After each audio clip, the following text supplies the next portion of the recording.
Zippo nội địa Mỹ chào các anh em nha. Nay em lên cho anh em mấy cái zip hàng 7X nha anh em. Có cây gì? Có cây 664 lên cho anh em chơi luôn. Nay sale nha. Sale cho anh em chơi mấy cây hàng 7X nha anh em. Anh em nào chốt thì chốt. Anh em nào chơi năm sinh sưu tầm thì chơi nha. Ở này lên 8 cây cho anh em nha anh em. Này hàng đẹp không nha anh em. Có hai cây chrome phơi sức bệnh 78 với 64 nè.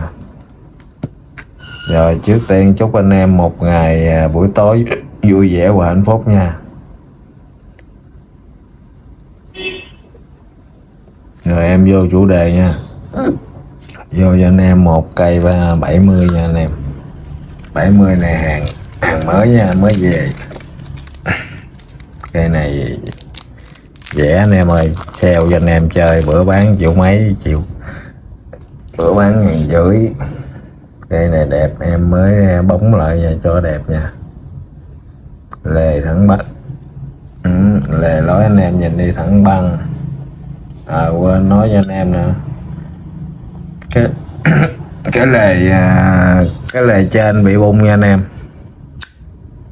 bị bung lề trên, có xử lý lại nha.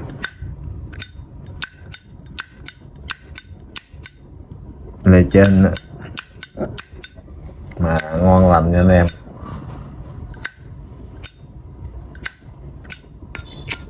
Bánh xe siêu bào, cái này không tì vết gì, đẹp, lề lối đẹp, nguyên bản.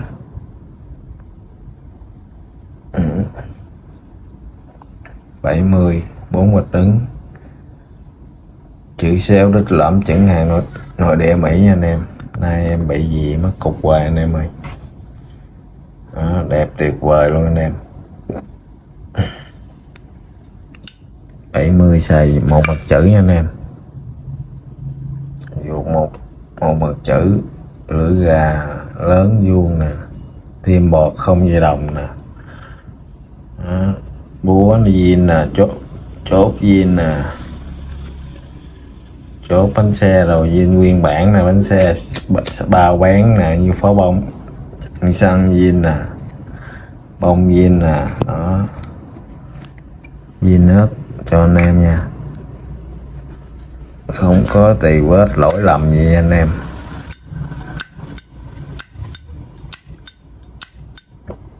Âm vậy là hay nha anh em, đời xưa mà, đời xưa âm vậy là quá ok nha anh em.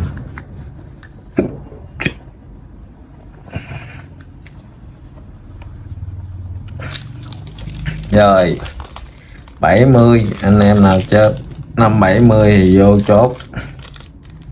Rồi cây này 1480, 1480 nha,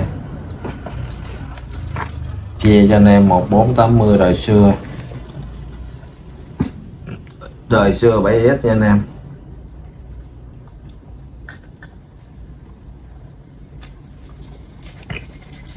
Đời xưa 7S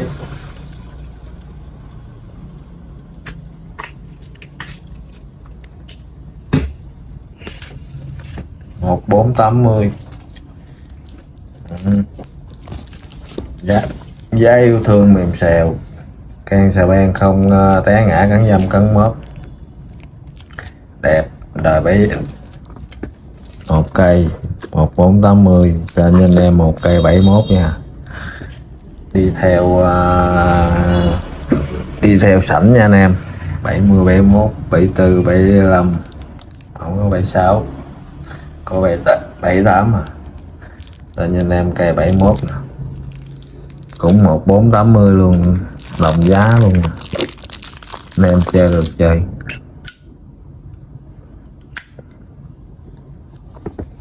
Cây này tình trạng cũng xước lông mèo nha anh em, tơ tơ đây à. Này cốt đồng nha anh em, cốt đồng xả rôm nha.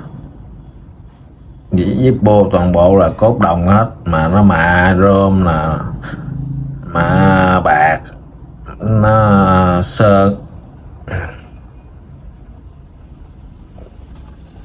sơn mã bạc, mã chrome HB nè, đủ thứ cái giáo á. Rồi nó mã chrome á, nó hơi xấu ha, nó bạc hoa bay rồi nè, xả da rồi cốt đồng nha anh em. Bô là cốt đồng hết, xả da xài đẹp hơn, mà cứng cáp nhìn nó sắc sảo nha. Mà rôm dễ xước chày lắm.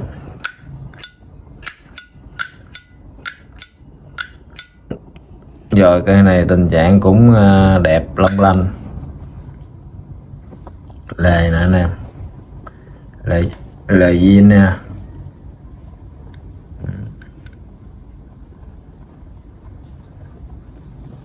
Có tơ lông mèo nha anh em, đã qua sử dụng, hàng đã qua sử dụng. Cái đít mọc đáy cũng có dăm li ti nha, mà vỏ nét nha anh em. 71, trước 2 đứng sau 1 đứng. 71 3 hoặc đứng nha anh em, trước 2 đứng sau 1 đứng nha. Vỏ nét cho anh em nè. Rồi màu mặt chữ luôn anh em ơi, xài vuột màu mặt chữ hết nha. Hàng 7X là tới 75 là màu mặt chữ ha. 75 đổ xuống á, còn mà 76 đổ lên là 2 mặt chữ nha anh em. Của tán bánh xe chốt nè, zin nguyên bản nè, tim nè, tim bọt không dây đồng nè. Tim này bữa xấu quá em có thay cộng tim bọt zin hãng nha anh em.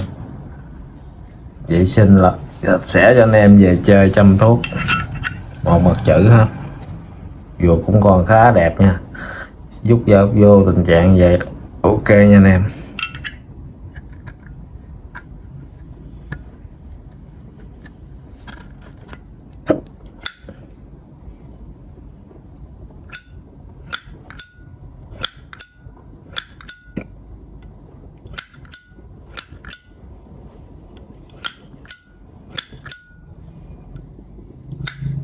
Rồi âm hay bánh bán chỉ có 1480 thôi.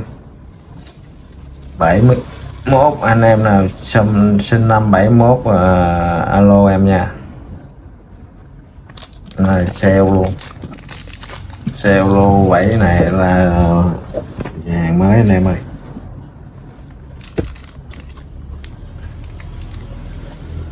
Một 480 nha. 71 giờ lên cho anh em cây 72 luôn.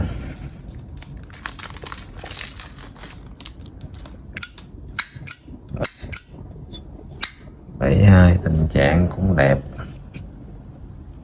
không tì vết cấn mớp cấn dâm gì, tề lối nguyên bản. 72 anh em ơi. 2 bạch đứng, một trước 1 đứng sau 1 đứng, chuẩn 572 nha. Đít lõm chuẩn hạn. Rồi để Mỹ nha anh em. Quăng phay xước rất là đẹp. Cây này không tì vết gì, lề nguyên bản. Lề cây này em bán rẻ, lệ nó hơi xấu. Về sau thấy cây này lệ xấu mà vuột đẹp, mà bề ngoài đẹp có lệ hơi xấu anh em ha. Không té ngã cắn dầm cắn mớp gì, vuột nè, một mặt chữ luôn, có xước, chữ nghĩa rõ nét, tim bọt zin nguyên bản luôn. Cái này để cho anh em 1380 rồi, anh em chơi được rồi chốt. Âm zin nha.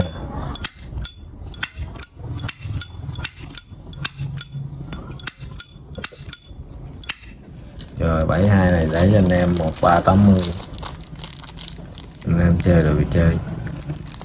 72 tu tí này lên tùm lum luôn. 73 nha, tới 73 nha anh em.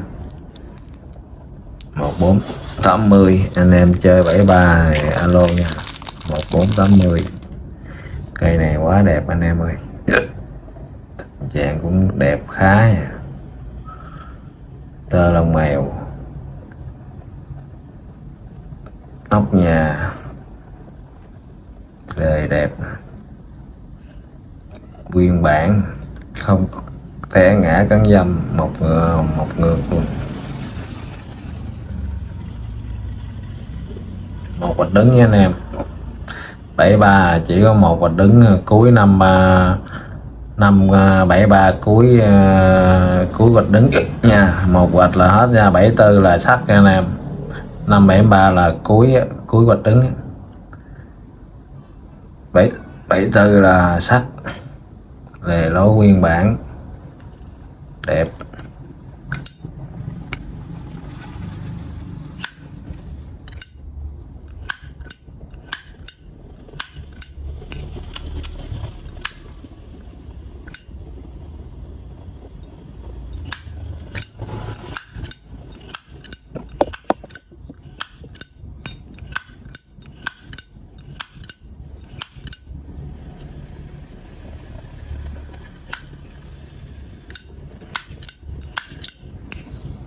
Âm là tan tan nha anh em. Rồi cây này ruột cũng xước ít, hàng đã qua sử dụng mà ruột còn về còn khá nha anh em.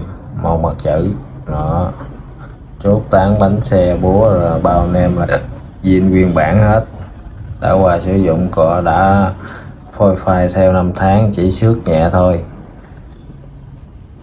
Vậy là đời xưa mà anh em về là quá ok nha. Về chăm thuốc cứng ngắc, mấy cây này là đời xưa nói anh em á, chăm thuốc là bao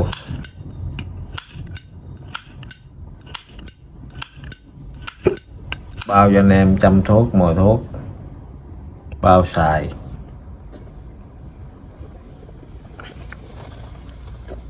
Một 1480 anh em ơi, chỉ có 1480 bao ship, tiền ship hết nhiêu vậy anh em?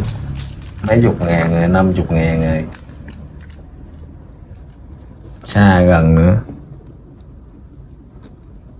Rồi 73 tới cho anh em cây 74 nè. 74 anh em chơi 74 rồi. Cây này có vết xước, có vết xước trên này nhẹ nhỏ này nha anh em, với chỗ này nha. Tơ lông mèo dăm ha, li ti ha. 74 cây này cũng khá còn ngon, đẹp, lề đẹp tuyệt vời luôn anh em. Lề zin nguyên bản, có tơ nhẹ nhẹ, không có cắn bóp gì nha, tơ lông mèo thôi. 74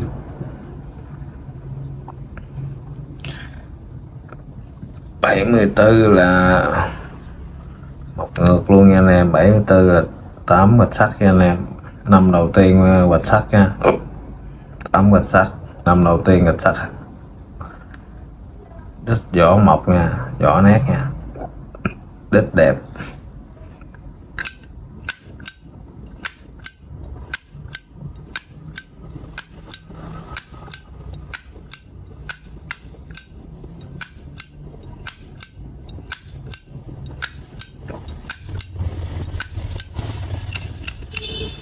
Siêu vào âm nghe anh em cảm nhận nha, âm tan mà âm zin nha anh em.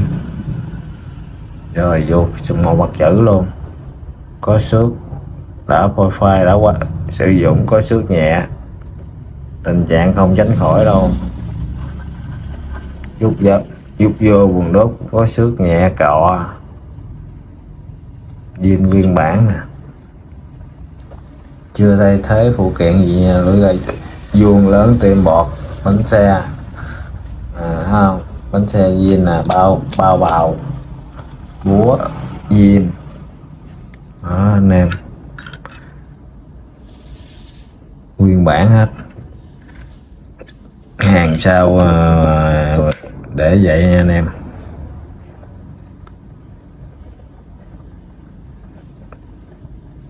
Không có đụng chạm gì.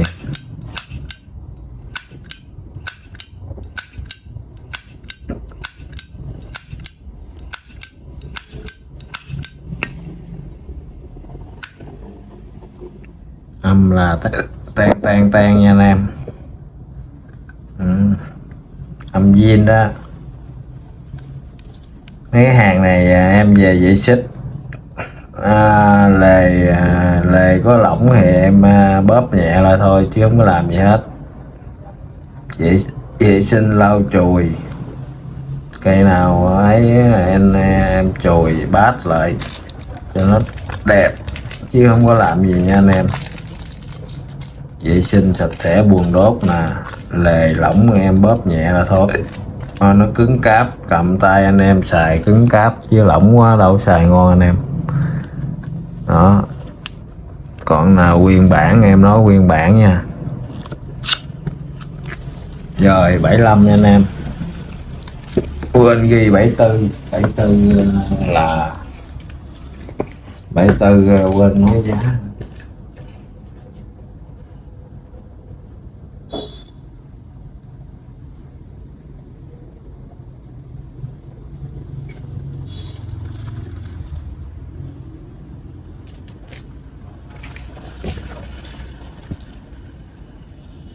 Bảy tư 1560 nha anh em, 74 lên cho anh em cây 75 nha, 75 anh em ơi. 75 này âm hay khá, không tiền quá chi luôn, đẹp. 75 bao anh em là đẹp, toàn hoàn hảo hết, lề lối. 75 7 sắc, trước 4 sắc, sau 3 sắc, chững đời năm 75 nha. Tuổi mèo, bánh siêu bán, âm hay.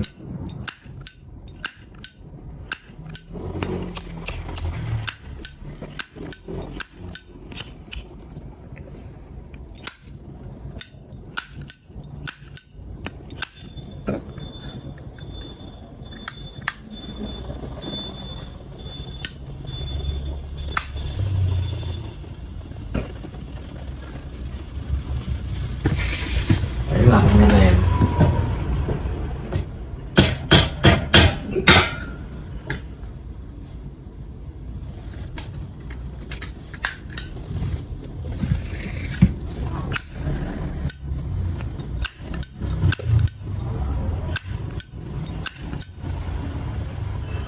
không thì quá chị nha anh em.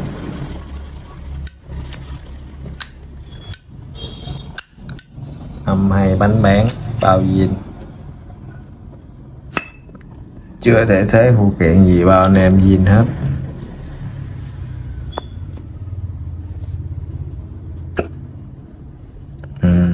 Một mặt chữ vuột, xài một mặt chữ nha anh em, vuột đẹp, chốt tán bánh xe búa gì bao anh em zin hết á. Chữ gà lớn, tim bọt, bánh xe siêu bào rồi khỏi nói.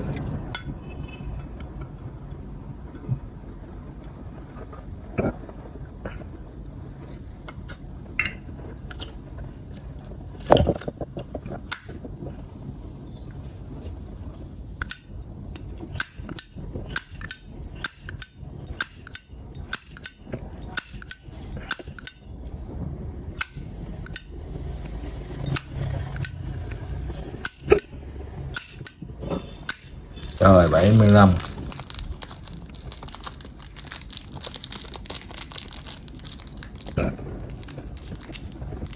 75 chia cho anh em 1580.